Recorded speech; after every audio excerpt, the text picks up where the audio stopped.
QQQ, QLD, TQQQ를 들고 있는데도 계좌가 계속 불안한 사람은 시장을 못 맞춰서 무너지는 게 아닙니다. 진짜 문제는 차트 밖에서 이미 시작됩니다. 계좌는 나스닥이 빠질 때만 깨지는 게 아닙니다.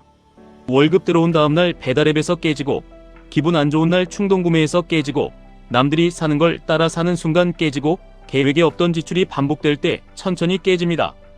많은 분들이 착각합니다. QQQ가 신고가를 뚫으면, QLD가 다시 강하게 올라가면, TQQQ가 하루에 5%, 8% 튀어오르면 그때 내 인생도 갑자기 달라질 거라고 생각합니다. 그런데 진짜 계좌가 바뀌는 순간은 그렇게 시끄럽게 오지 않습니다. 앱 알림이 울리지도 않습니다. 누가 박수 쳐주지도 않습니다. 아침에 눈을 떴는데 갑자기 부자처럼 느껴지지도 않습니다. 진짜 변화는 훨씬 조용합니다. 남이 새 차를 뽑았는데 예전처럼 마음이 급해지지 않는 날, 친구들이 갑자기 여행 가자고 했는데 이번 달 계획이 없어서 웃으면서 거절한 날, 사고 싶은 물건이 있었는데 돈이 없어서가 아니라 내 방향과 안 맞아서 안 산 날, 그날부터 계좌는 이미 달라지기 시작한 겁니다. 투자에서 많은 사람이 큰 결정을 기다립니다. 언제 들어갈까? 언제 팔까? 어디까지 갈까? 이번엔 진짜 상승장일까? 물론 중요합니다. 하지만 더 중요한 건 내가 그 결정을 버틸 수 있는 사람인지입니다. QQQ를 오래 가져간다는 말은 쉽습니다. QLD를 꾸준히 모은다는 말도 쉽습니다. TQQQ를 큰 조정 때 기회로 본다는 말도 쉽습니다. 그런데 이번 달 카드값이 불안하고 생활비가 빠듯하고 갑자기 돈 나갈 일이 생기면 그 말은 순식간에 흔들립니다. 그래서 진짜 투자 실력은 계좌 안에서만 만들어지지 않습니다. 아침에 돈을 쓰는 방식에서 만들어지고, 월급이 들어왔을 때 나누는 방식에서 만들어지고, 남의 삶을 보고 흔들리지 않는 기준에서 만들어집니다. 우리는 매일 남의 표면을 봅니다. 새 차 사진, 여행 사진, 고급 식당 사진, 새로 산 물건, 수익 인증, 계좌 캡처. 그런데 그 뒤에 있는 건 보지 못합니다. 그 차가 몇 년 할부인지, 그 여행이 카드값으로 남았는지, 그 수익 뒤에 얼마의 손절이 있었는지, 그 사람이 밤에 진짜 편하게 자는지 우리는 모릅니다. 그런데 우리는 그 표면을 보고 내 인생을 평가합니다. 나는 왜 아직 이 정도지? 나는 왜 이렇게 느리지? 나는 왜 QQQ를 들고도 불안하지? 나는 왜 QLD를 모으는데도 초라하지? 나는 왜 TQQQ가 올라야만 마음이 편하지? 이 비교가 시작되면 계좌는 점점 내 것이 아니게 됩니다. 내 기준으로 투자하는 게 아니라 남에게 뒤처지지 않기 위해 투자하게 됩니다. 그 순간부터 위험해집니다. 투자는 남을 이기는 게임처럼 보이지만 사실 끝까지 나를 지키는 게임입니다. 오늘 누가 더 벌었는지가 아니라 내가 3년 뒤에도 이 시장에 남아있을 수 있는지가 중요합니다. 5년 뒤에도 내 돈을 지킬 수 있는 생활인지가 중요합니다. 10년 뒤에도 같은 방향을 볼 수 있는 마음인지가 중요합니다. 여기서 첫 번째로 바뀌어야 하는 건 소비입니다. 소비를 없애자는 말이 아닙니다. 커피도 마시고 가족과 외식도 하고 필요한 물건도 사야 합니다. 문제는 자동 소비입니다. 기분이 안 좋아서 결제하고, 외로워서 결제하고, 남이 샀으니까 결제하고, 세일이라는 말에 결제하고, 이번 달만 괜찮겠지 하면서 결제하는 겁니다. 이 소비는 작은 것 같지만 계좌의 힘을 빼앗습니다. 하루 1만원은 작아 보입니다. 하지만 한 달이면 30만원입니다. 1년이면 360만원입니다. 5년이면 1800만원입니다. 여기에 한 달 20만원짜리 충동소비가 더해지면 5년 동안 1200만원입니다. 합치면 3000만원입니다. 이 돈은 단순한 3000만원이 아닙니다. 하락장에서 내가 버틸 수 있었던 현금이고, 공포가 왔을 때 움직일 수 있었던 힘이고, QQQ를 팔지 않아도 되는 안전장치이고, QLD를 계속 들고 갈 수 있는 숨통이고, TQQQ를 감정이 아니라 계획으로 볼 수 있는 여유입니다. 사람들은 큰 돈이 없어서 부자가 못 된다고 말합니다. 하지만 많은 경우 큰 돈이 없어서가 아니라 작은 돈이 계속 새고 있어서 미래가 늦어집니다. 통장에 구멍이 나 있는데 수익률만 높이려고 하면 위험합니다. 물이 새는 바가지에 물을 더 세게 붓는 것과 같습니다. 계좌가 커지려면 먼저 새는 구멍을 막아야 합니다. 그 다음 중요한 건 돈을 시간으로 보는 겁니다. 10만원을 볼 때 그냥 10만원으로 보면 쉽게 씁니다. 30만원을 볼 때 그냥 30만원으로 보면 조금 고민하다 씁니다. 그런데 그 돈을 내 시간으로 보면 갑자기 무게가 달라집니다. 이 물건은 내 몇 시간짜리인가? 이 소비는 내 하루의 에너지와 바꿀 만큼 가치가 있는가? 이 돈을 쓰고 나면 나는 더 자유로워지는가? 아니면 더 불안해지는가? 이 질문이 들어오는 순간 소비는 달라집니다. 돈을 쓰지 말라는 게 아닙니다. 내 시간을 아무데나 던지지 말라는 겁니다. 우리는 하루를 팔아서 돈을 멉니다. 그 돈을 다시 무언가와 바꿉니다. 그러면 소비는 물건을 사는 행동이 아니라 내 삶의 일부를 교환하는 행동입니다. 이걸 깨닫는 사람은 계절을 다르게 봅니다. TQQQ가 하루에 올랐다고 흥분하지 않습니다. QQQ가 하루 빠졌다고 인생이 무너진 것처럼 느끼지 않습니다.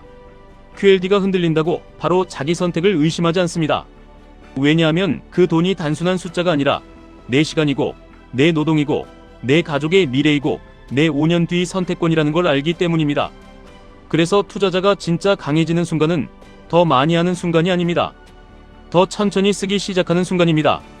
결제 전에 10초 멈추는 사람, 월급이 들어오면 먼저 미래로 보낼 돈을 떼어놓는 사람, 남이 산 걸 보고도 내 계획을 다시 보는 사람, 갑자기 좋은 기회처럼 보이는 소비 앞에서 이게 정말 내 인생을 앞으로 보내는지 묻는 사람, 이런 사람이 결국 시장에서도 오래 남습니다. 그리고 오래 남는 사람이 결국 가져갑니다. 많은 분들이 이렇게 생각하실 겁니다.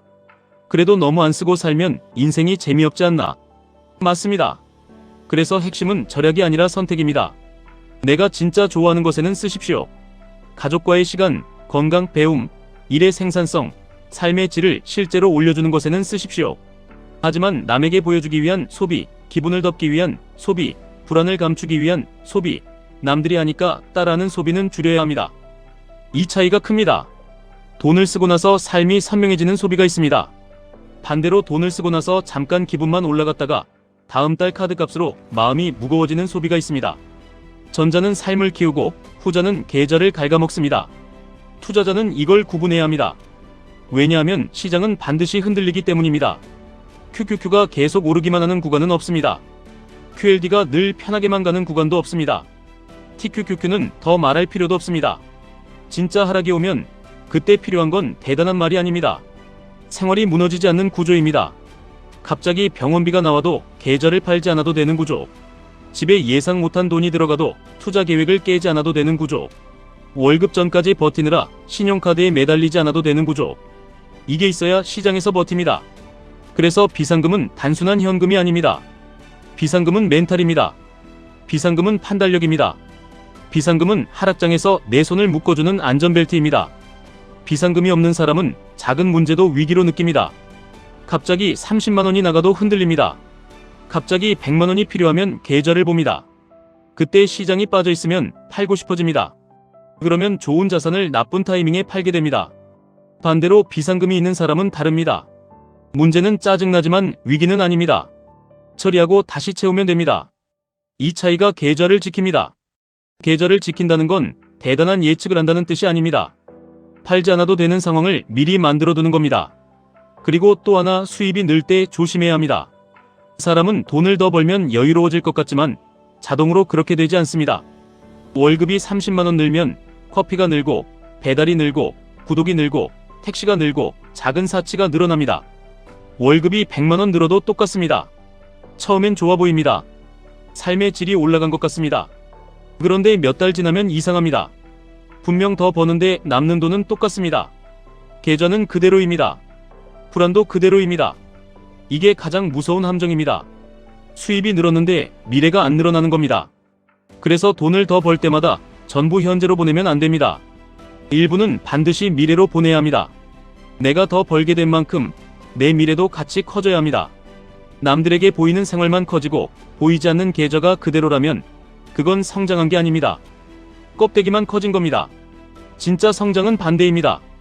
겉으로는 별로 달라 보이지 않는데 안쪽이 단단해지는 겁니다. 통장에 여유가 생기고 계절을 팔지 않아도 되고 하락장에도 잠을 자고 남의 수익 인증에도 내 계획을 버리지 않는 것. 이게 진짜 성장입니다. 부자가 되는 길은 생각보다 화려하지 않습니다. 오히려 지루합니다. 오늘도 똑같이 출근하고 오늘도 똑같이 월급을 기다리고 오늘도 똑같이 계좌를 보고 오늘도 큰 변화가 없는 것 같습니다. 그런데 그 평범한 날에 무엇을 반복하느냐가 5년 뒤를 가릅니다. 아무도 보지 않는 날에 계획을 지키는 사람, 아무도 칭찬하지 않는 날에 소비를 멈추는 사람, 아무 일도 없는 날에 미래로 돈을 보내는 사람, 시장이 재미없을 때도 자리를 지키는 사람, 이 사람이 결국 달라집니다. QQQ, QLD, TQQQ 투자에서 중요한 건 오늘의 흥분이 아닙니다. 내가 계속 남아있을 수 있는 사람인가입니다. 급등장에서만 강한 사람은 많습니다. 수익 날 때만 믿음이 생기는 사람도 많습니다. 하지만 진짜 투자자는 조용한 날 만들어집니다. 계좌가 재미없을 때, 수익률이 멈춘 것 같을 때, 남들은 더 빨리 가는 것 같을 때, 내 선택이 맞나 흔들릴 때, 그때 내 생활이 정리되어 있고 내 소비가 통제되어 있고 내 기준이 남의 삶에 흔들리지 않으면 그 사람은 이미 이긴 쪽으로 가고 있는 겁니다. 오늘부터 거창한 걸 하실 필요 없습니다. 딱 하나만 해보십시오. 돈을 쓰기 전에 10초만 멈추십시오. 이 소비가 내 미래를 돕는지 내 불안을 달래는지 보십시오. 이 돈이 사라졌을 때 내 마음이 더 가벼워지는지 더 무거워지는지 보십시오. 그리고 한 달에 한 번만 점검해 보십시오. 이번 달 내가 정말 원해서 쓴 돈은 얼마인지, 남을 의식해서 쓴 돈은 얼마인지, 기분 때문에 쓴 돈은 얼마인지, 미래로 보낸 돈은 얼마인지. 이걸 보면 내 계좌가 왜 불안한지 보입니다. 차트보다 먼저 봐야 할 게 보입니다. 내가 시장 때문에 흔들리는 건지 생활 때문에 흔들리는 건지 보입니다. 그리고 그걸 알면 바꿀 수 있습니다. 부자는 갑자기 되는 사람이 아닙니다. 먼저 비교가 줄어듭니다. 그 다음 충동이 줄어듭니다. 그 다음 불안이 줄어듭니다. 그 다음 돈이 남습니다. 그 다음 계좌가 버팁니다. 그 다음 기회가 왔을 때 도망가지 않습니다. 결국 계좌가 바뀌기 전에 사람이 바뀝니다. 잔고가 커지기 전에 기준이 커집니다. 수익률이 오르기 전에 생활이 정리됩니다. 오늘 QQQ, QLD, TQQQ가 크게 움직이지 않아도 괜찮습니다. 오늘 내가 남과 비교하지 않았다면 이미 변한 겁니다. 오늘 계획이 없는 소비를 멈췄다면 이미 변한 겁니다.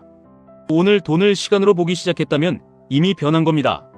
오늘 계좌를 보면서 조급함보다 내 생활을 먼저 점검했다면 이미 부자가 되는 방향으로 걷고 있는 겁니다. 큰 돈은 큰 사건으로만 만들어지지 않습니다. 대부분의 큰 돈은 조용한 날, 작은 선택, 아무도 모르는 절제, 반복되는 기준에서 만들어집니다. 남들이 박수 쳐주지 않는 날에도 내 미래를 지키는 사람, 남들이 수익률만 볼 때 내 시간을 지키는 사람, 남들이 흔들릴 때도 내 생활을 무너뜨리지 않는 사람, 그 사람이 결국 시장에 남습니다. 그리고 남는 사람이 결국 가져갑니다. 지금까지 1분 투자 하이젠버그였습니다.